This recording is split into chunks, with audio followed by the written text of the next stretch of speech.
Hello students, myself Ms. Rachna Jain, Associate Professor, Department of English, Government PG College, Rajgarh, Alwar. Today in this video, I am going to teach you the remaining part of the poem of Bhartari, Is Poetry Always Worthy When It Is Old? This poem is in the syllabus of the students part 3rd, English Literature, paper 1st, unit 2nd.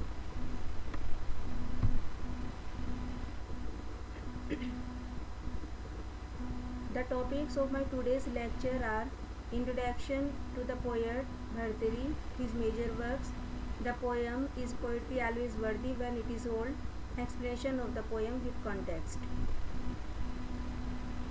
Although in the previous video I gave you the brief introduction of the poet Bhartari, but for your convenience I repeat it to you again so that you can revise Bhartari and his major works.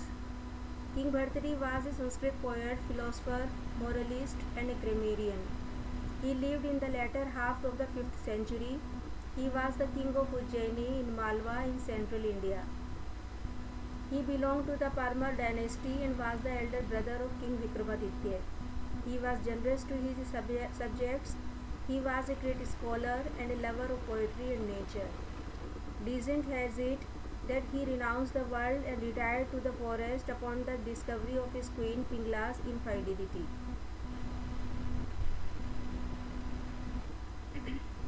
Major works of Bhartari are Niti Shatak, Shringar Shatak, Vairagya Shatak.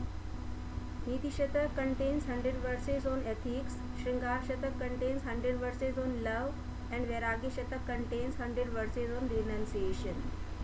In these verses, Bhartari has described friendship, altruism, a love of justice and knowledge. Diseases, old age and fear lead us to renunciation. The inner joy is the real joy. The worldly pleasures are ephemeral. The language of Bhartari's verses is lucid and have effective beauty.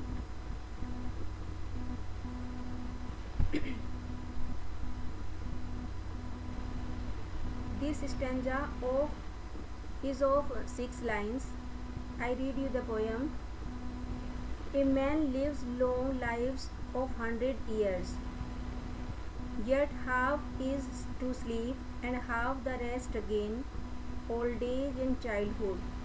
For the rest, a man lives close companion to disease and tears, losing his love working for other men.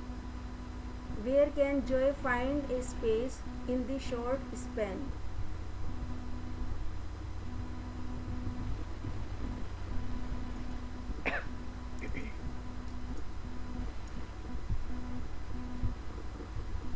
In this stanza of 6 lines, Bhartari analyzes human life of 100 years. He says, man spends half of his life in sleep, a quarter of it in taking rest, living in childhood and suffering from old age. During the remaining years, he is either ill or shed tears of sorrow. He loses his loved ones, his dear and near ones, and works for others. Childhood and old age, sleep and rest, disease and sorrow, loss of loved ones and working for others. Such is the life cycle of human being. He can hardly find joy in the short span of his life. This stanza is a storehouse of practical wisdom.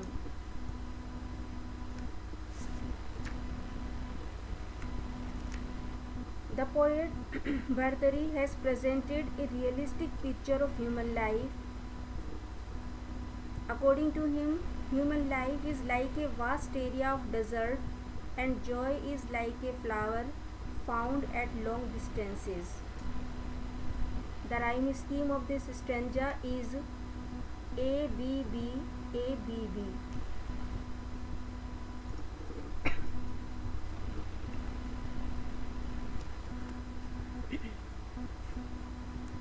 I read you the lines for you. Do not go, I could say, but this is inauspicious. All right, go is a loveless thing to say. Stay with me is imperious. Do as you wish suggests cold indifference. And if I say I will die when you are gone, you might or might not believe me. Teach me, my husband, what I ought to say when you go away.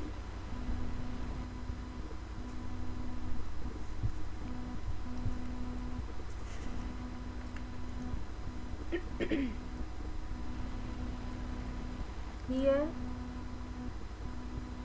Bhartari describes deep in the heart of a wife and presents her feelings at the time of her husband's departure.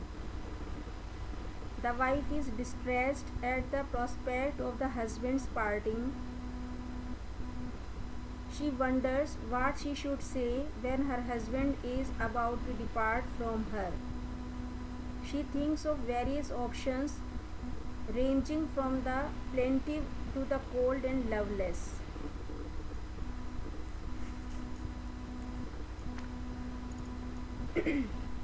In this sixth stanza, Bhartari focuses on the love that exists between husband and wife and the distress that accompanies parting. All parting in life is sad. The wife does not know what to say to her husband when he is departing. She thinks so many options. The wife could tell her husband not to go, but that appears inauspicious. If she says, all right, go, that shows lack of love on her part.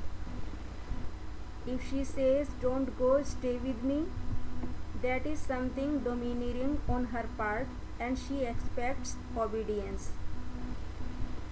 If she says, do as you wish, that suggests indifference to him, as if she does not care for him. Another option open for her is to say, I will die when you are gone, but it is quite probable that her husband might or might not believe her. Finally, the wife asks her man to teach her what she should say at the time of his going away. Really, Bhartari knows the psychology of the man or woman very well. Bhartari knows the psychology and distress at the time when her husband is about to depart from her. He has put many options in the wife's mouth which are very appropriate and suggestive. Bhartari wrote the Indian classic genre known as fragmentary lyric, having rich imagery and great sensuality and astonishing beauty.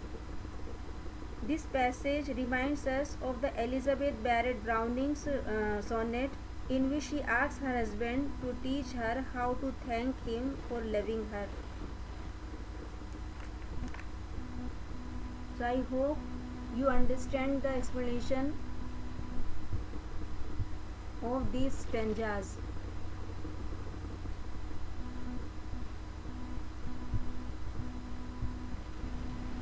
So students, if you have any query, you may ask me.